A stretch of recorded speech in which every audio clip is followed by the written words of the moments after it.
it just bothers me that access to clean water and sanitation around the world, there's still a problem. Why is that, Tim? There's 2.4 billion people That's aren't a lot. using a toilet today. This is a human issue. Welcome again to another episode of our 2021 Founders and Shakers show, where we interview founders, shakers, and people that are really shaking the world. My name is Jeffry Esmeralda, founder of HumanityShield.com.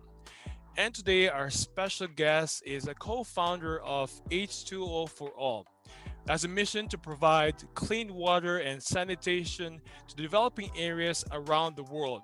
Ladies and gentlemen, please welcome Tim Muttoo. Hello, Tim. So it's already 2021, and I know we have so much advanced technology already today, and it just bothers me that even today we still haven't solved the problem that seems to be basic, but apparently it's not.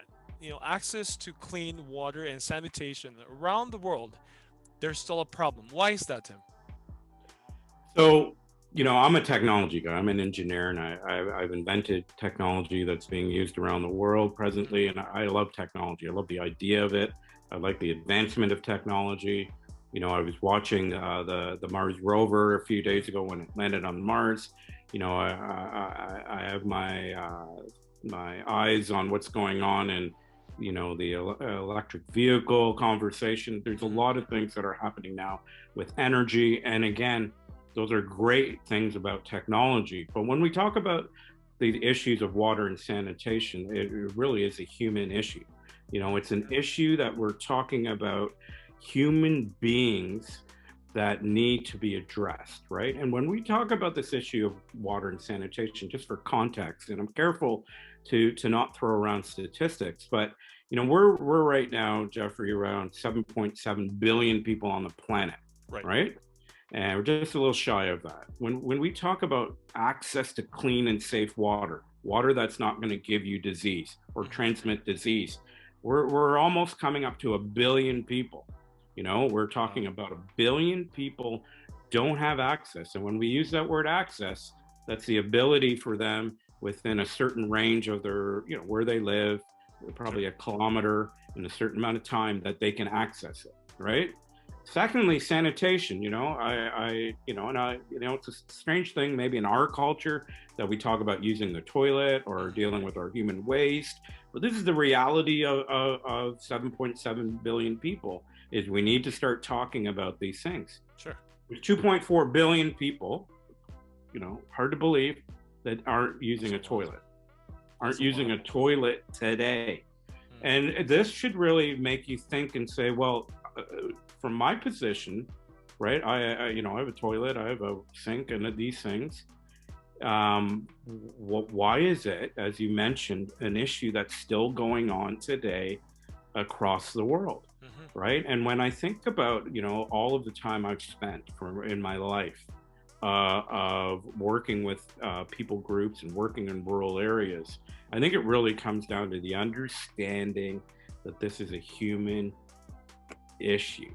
And when you understand that it's a human issue, then you need to understand the human being.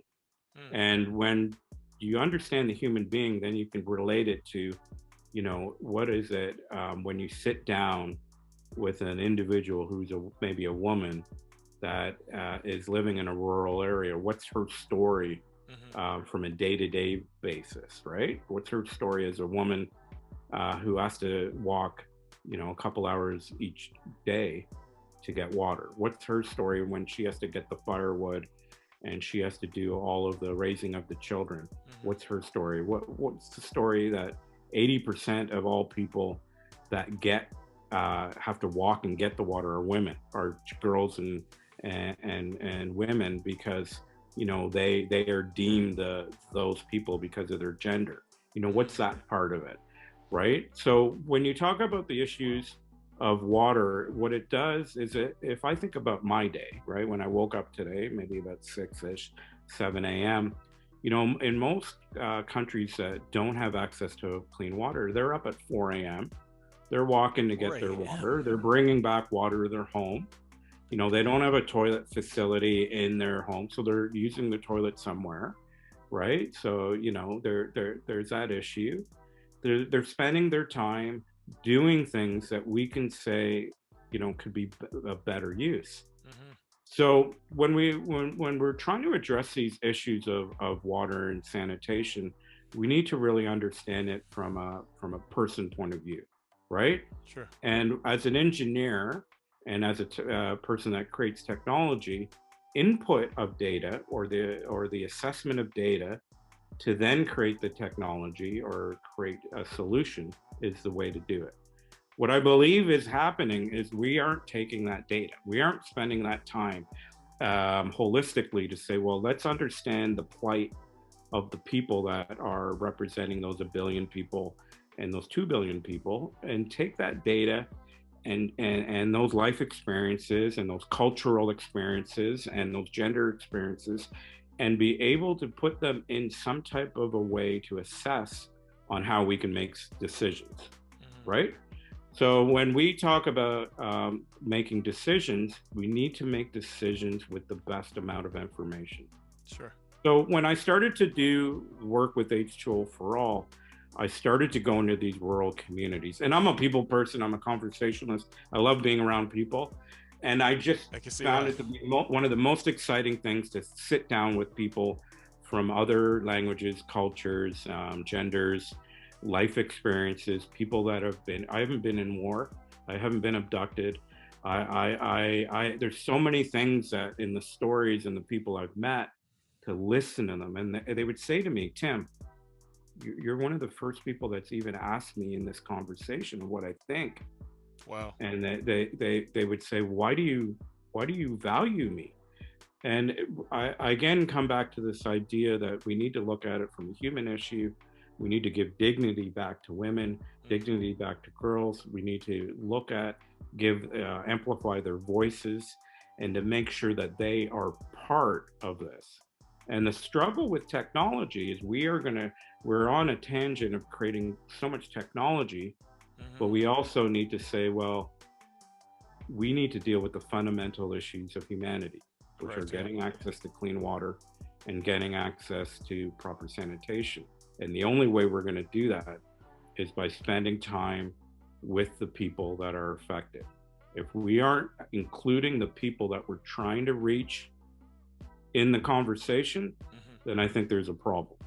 If there's not representation, I believe representation matters, Absolutely. right? So if there's not representation in what we're doing with the public's money, then I think that's a problem. So, you know, I believe there is a push and pull of technology. Yeah, we're going to Mars. Yeah, there's electric Yeah. vehicles. Yeah, we're doing so many things, but that's for a certain small segment of the world.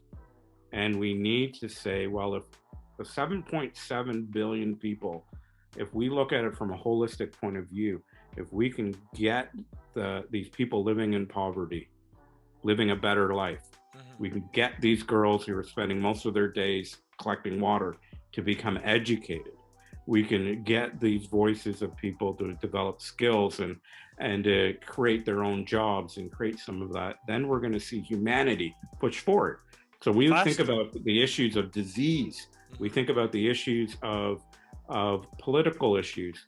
There's people sitting in mud huts right now or in impoverished communities that maybe they could be the next person that solves our bigger issues that this mankind is facing. But Absolutely. we've chosen to keep them poor. We've chosen not to include them in the conversation, and it's an issue because Y- we said you're poor, you're illiterate, you're a woman, you're a girl, you are not going to come to this table to talk about this issue because I have a degree, I have a master's of public health, and my voice matters more than you. And that is incorrect. We need to make sure that when we talk about these issues, we are including the people, most of all, that are living the issues. And I've seen wow. it time and time again. This is the reason why I started H2O for All, is that I believe in inclusion. I believe in including the people that need to be included and giving their voices to the table so that they can say, Tim, H2O for all, they're never, they're not going to talk to our donors. They're not going to talk to maybe your audience here, Jeffrey, but they can talk through our charity, and they can talk to us in this conversation. So that's, I get a little passionate about it, but that's kind of where we're at. If we're going to affect change, we really need to get real and say, well, maybe we did things wrong for the last 50 years. Maybe we made assumptions, right?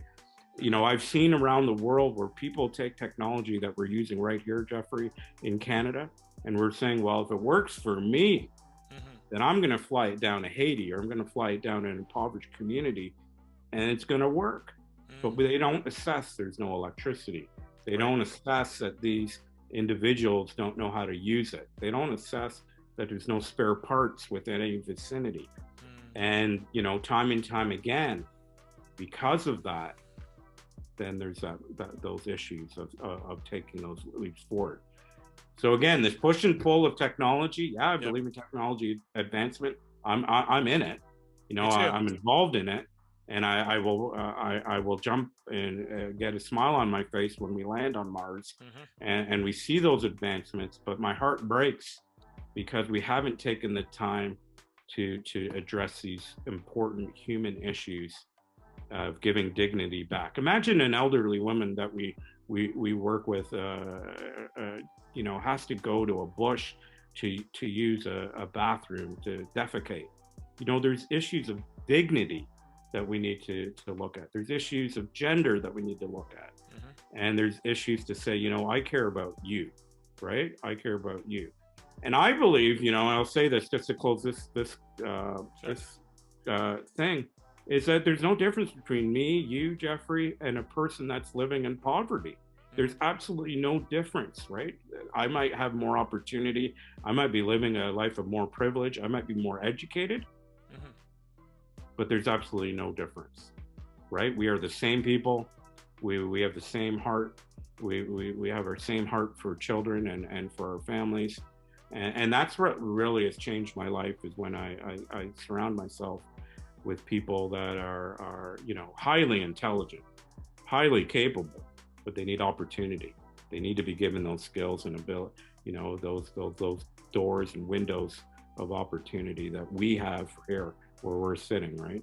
Wow, I love the holistic approach that you're taking on this. What you said is just really bringing these people in a conversation, and not just bringing them, but actually talking to them and letting them speak and be heard about what their story is, and just really not just hearing it, but actually taking action from what they're saying and making it happen.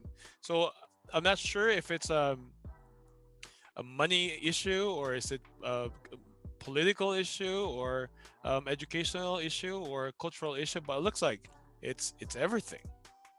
It's a whole system together. And I, as a lot of leaders are maybe looking at this, and people are looking at it, I believe it's a leadership issue. So it happens, whoever's running these organizations, or at some level, elevated level, then those ideas and those thoughts need to be changed, right? Those ideas of making sure that people are included, or those voices are heard, or in the decision making, those people are relevant. Then it has to do from the leadership, and it doesn't necessarily need to be a bottom-up approach. It needs to also be a top-down approach, where we were kind of meeting in this realm of both, that we're getting information. Again, information is important. Dealing with information, how to assess it, how to contextualize it, how to take that information and to turn it into something that can become change. Those are important. When you talked about money, over the last 50 years, 60 years, people have given a lot of money to people like me, or people who are running charities. And they again say this, they say, well, why aren't these issues being changed? I don't believe it's a money issue. I don't. I believe it's an issue that more is saying, well, what are you going to do with the money that has been given by the public, and how are you going to use it on a sustainable long-term play?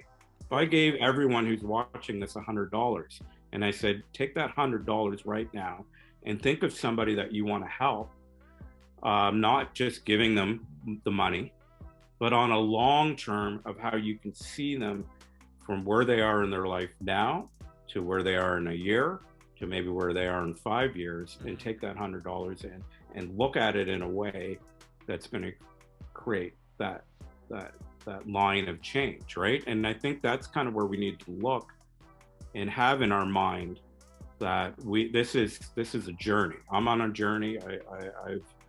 You're on a journey. People watching on a journey, but these people are on a journey. So, taking that $100 needs to be more than just saying, "Here's $100. Hope something happens with it. All the best." It really is saying, "Well, let's think this through.